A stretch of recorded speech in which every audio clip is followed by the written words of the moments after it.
what's up everybody? Well, it's Friday and today we are going to finish up an entire week of hoppy beers from the state of Oregon. And you know, I have to admit, I'm pretty hopped out right now. I don't think I'm going to be reviewing another IPA probably for the rest of this month. You know, I really, after doing 5 of these in a row, it really kind of starts to run the course, you know, and I think it's just time to maybe go on and do some, you know, really different beers. I really love IPAs. They're one of my favorite styles. I obviously really love Oregon beer, so I was really able to capture all of that in 1 week. I hope you guys have enjoyed the sessions that we've done so far. Hopefully today's will be exciting for you as well. It's actually from a Portland brewery. And most people call it Hub, but that really just stands for Hopworks Urban Brewery. And this brewery is really kind of, you know, well known for doing everything green. So, you know, everything that they do at the brewery, they try to be, you know, sustainable in the way they, you know, go about business. All of their beers are completely organic. They use local ingredients. And this is actually called their Secession Cascadian Dark Ale. I know a lot of, you know, people argue about whether this should be called a black IPA, a CDA, Cascadian Dark Ale, whatever. But, you know, they really call this the Cascadian Dark Ale because they really are up there in the Cascadian region, which runs from about, you know, southern Canada all the way down into northern California. So really up through Oregon, Washington, Vancouver, that whole area is known as the, you know, the Cascadian region. So, but anyway, this beer clocks in at 6.5%. Really looking forward to trying this one. You know, this is a style that's kind of developed over the last couple of years. But yeah, really looking forward to this. And let's go ahead and get it in here and get this week over with. So, looking at the color, yeah, you know, it's dark. It's not 100% black. I really am getting a little bit of raisin and ruby red color right around the edges.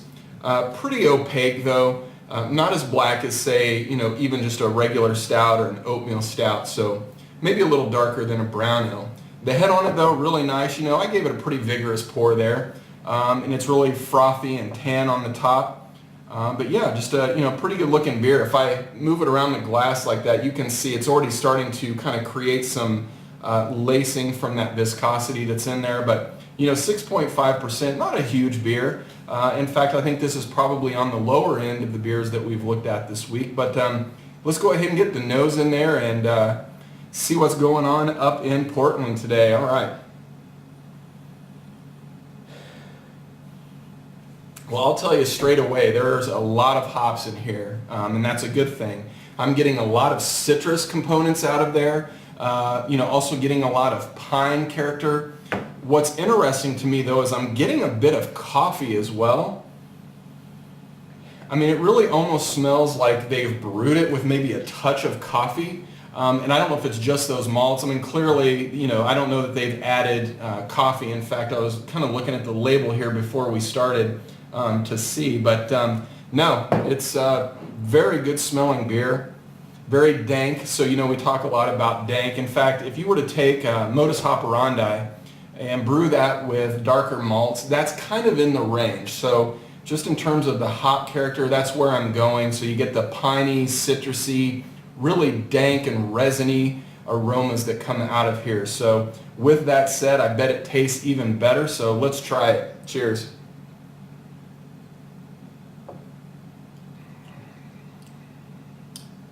Wow.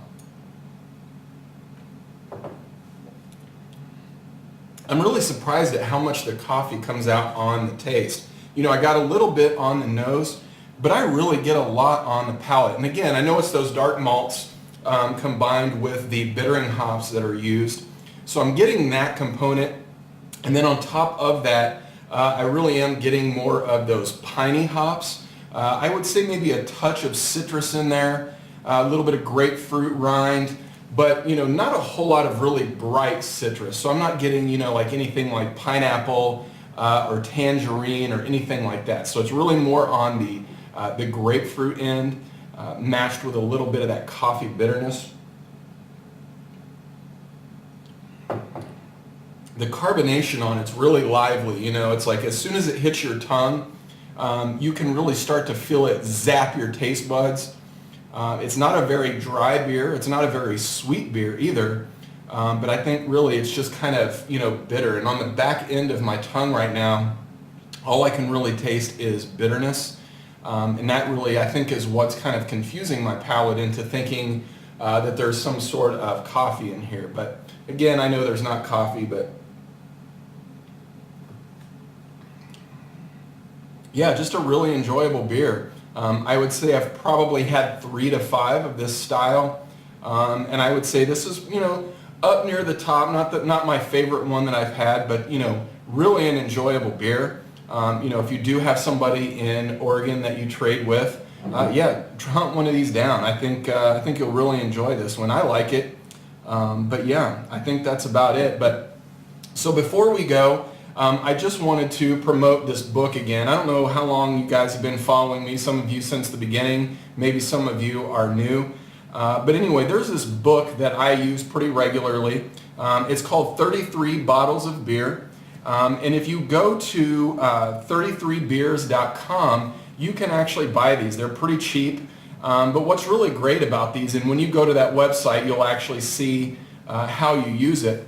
But it's just a really easy way to kind of track your thoughts on beers. And you don't have to go into great detail. There's like a flavor wheel in here.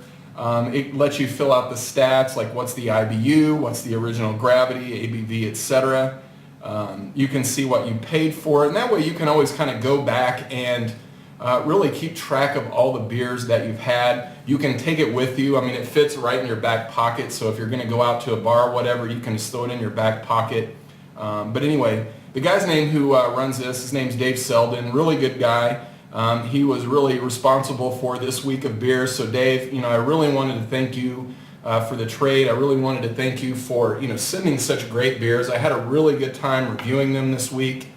But yeah, for the rest of you, you know, definitely go out and check these books. I think you can get 3 of them for like $10. So, you know, really affordable. And I enjoy using them here. But I think that's about it for today. And again, I really hope you enjoyed this week of Hoppy Oregon beers. And I guess we'll look forward to seeing you guys next week. All right. Cheers.